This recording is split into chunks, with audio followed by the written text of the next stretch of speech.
Wow, naalala ko mga kababayan ng kabataan ko pag naglaba kami kasama ang mga magulang namin, no?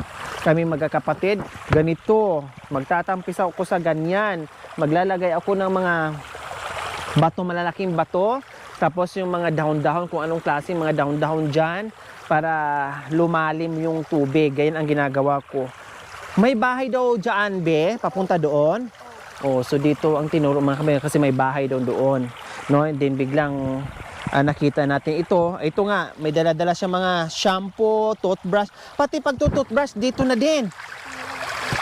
Ha? Sa bahay nyo. O, saan ba bahay nyo? Dito. Anong pangalan mo, be? Chona? Chona. Ilang taon ka na, be? 12. Wow. Tapos, sino kasama nyo sa bahay? Si mama mo, tapos nagtatrabaho si papa mo. So wala dyan sa bahay nyo ngayon. O tara, punta tayo sa bahay nyo. Pwede? Diyos ko, parang gusto ko na rin maligo mga kabayan. Dapat ano na lang, pag naligo ka, dapat nakalublob ka na lang dyan. May linta. May linta? Hala, nakakatakot kung may linta. Bakit nasubukan mo na ba o nakakita ka na ng linta dyan? Saan? Paano nalalaman pag may linta? Kasi po kapag yung mga linta po nagtatago sa mga bato.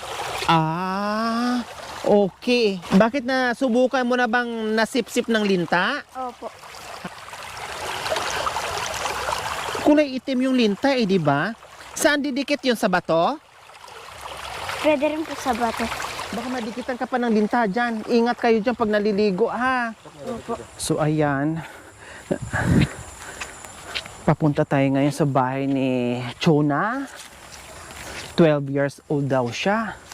No, ayun, ay, akala ko may puso dyan. Siguro dyan na naglalaba. Sa inyo yan, be? Opo. Ah, kasi malilim.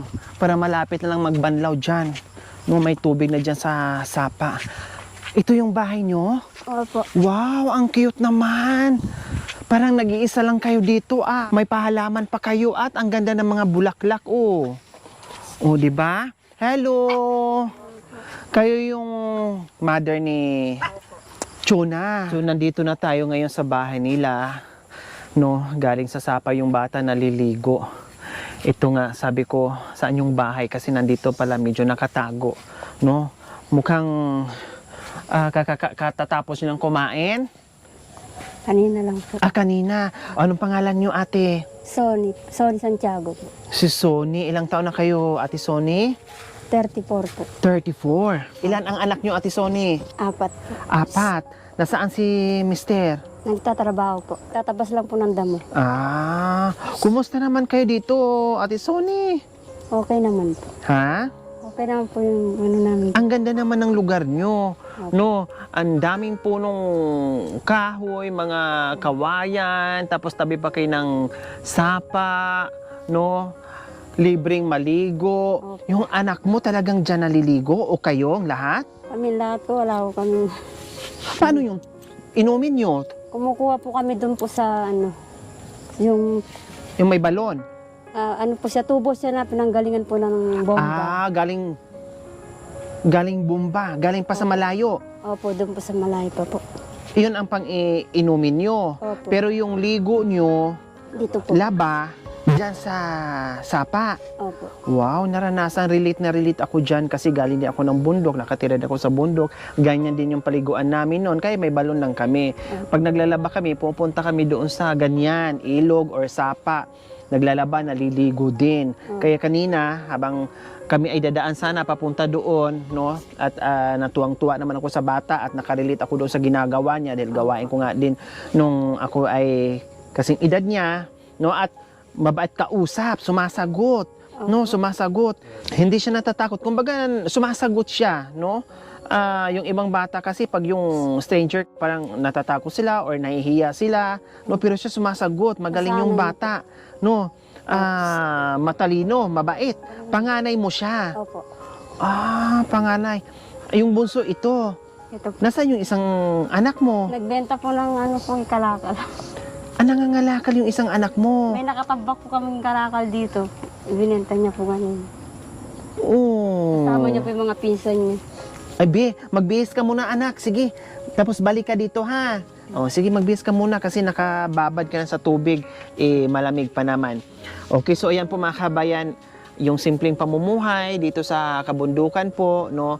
At nadaanan nga natin sila, no? Ito yung bahay nila po mga kabayan. Napakasimple, no? Tagpi-tagping sa wali, ang bubong nila, wala kang makikita kundi trapal lang, no? Pati dito, trapal na sira-sira na rin yung trapal. Pero ako'y namangha, no? Dahil kahit ganito yung bahay po mga kabayan, pero hindi nakalimot magtanim ng magagandang halaman. O, di ba? May bulaklak dyan. Ang ganda ng halaman, matataba o may mga oregano, iba't ibang klaseng oregano po yan mga kabayan. At ito, ano to, pakak? Oh, pakak siguro yan, no?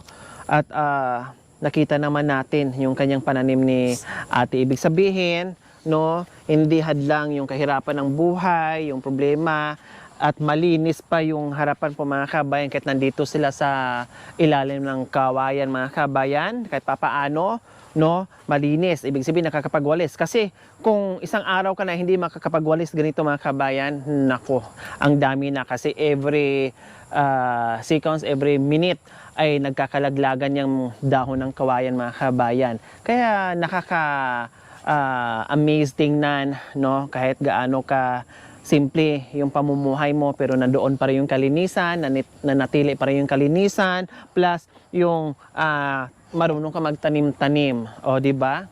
Ate Sony, may mga gulay kayo sa paligid?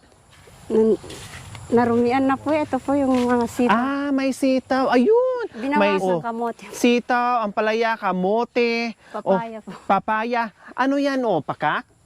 Alin po? Ayan yan? Ito po. Oo. Kamansi po. Ay, kamansi. May kamuting kahoy kayo. Oo. Ayan.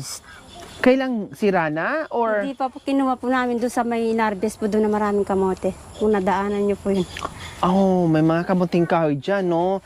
Ang laki ng farm ng kamuting kahoy dyan. Kumuha po kami para may ano po yung pangsabaw po. Panggulay. Kasi pwede igulay yan eh. Opo. Lagyan mo ng malunggay, tapos gayat-gayatin mo ng maliliit yan, lagyan ng sabaw, Opo. tubig, no? Tapos timplahan mo, ulam na. Masarap pa, manamis-namis pa. Opo. 'Di ba? O sahugan mo ng 5 pirasong tuyo na inihaw or pritong tuyo or kahit diretso na, ang sarap Ate Sony, tama? Opo. Nagsisimba po kami sa Iglesia ni Cristo kaso po hindi po ako makakasama. Nilalagnat po kasi ito. Talagang kaya pala naligo siya Opo. kasi magsasamba siya. So siya lang ang magsasamba. Opo.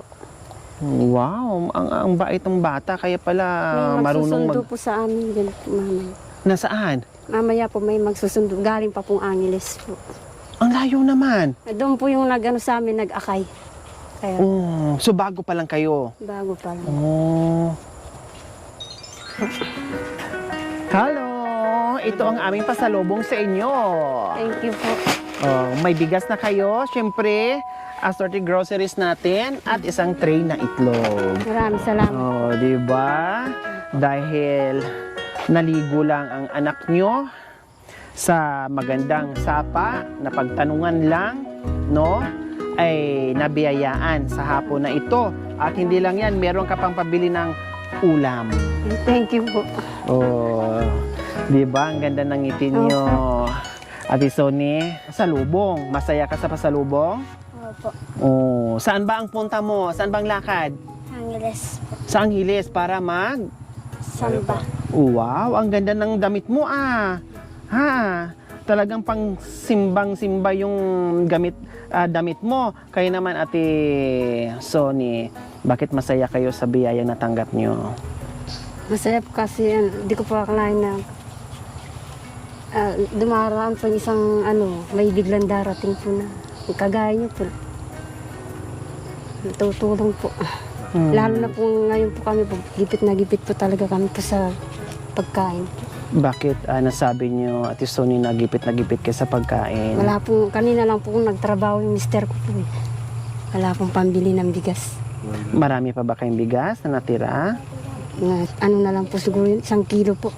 1 kilo na lang. Mamaya po, sasangbukan. Wala na. Wala na. Kaya talagang ang bait ni Lord, Opo. Mabait Talagang- po talaga si Lord po. sinadya ni Lord na maligo yung anak nyo bago magsimba kasi Tsaka meron po, palang dadaan na Sa biyaya. dami-dami po ng tao, dito pa po yung napili Nakapunta. niyo. Opo. Tapos nasa liblib pa kayo kamo. Opo. Ang layo nito, di ba? Opo.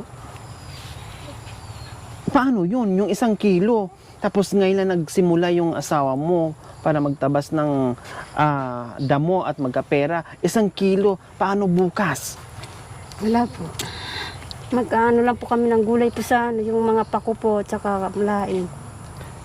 Yun lang pong kakainin nyo. Bibenta po, tapos kikita lang po ako ng 100. Yun lang po. Talagang ang hirap dito, Ate Suni, sa bundok. Opo.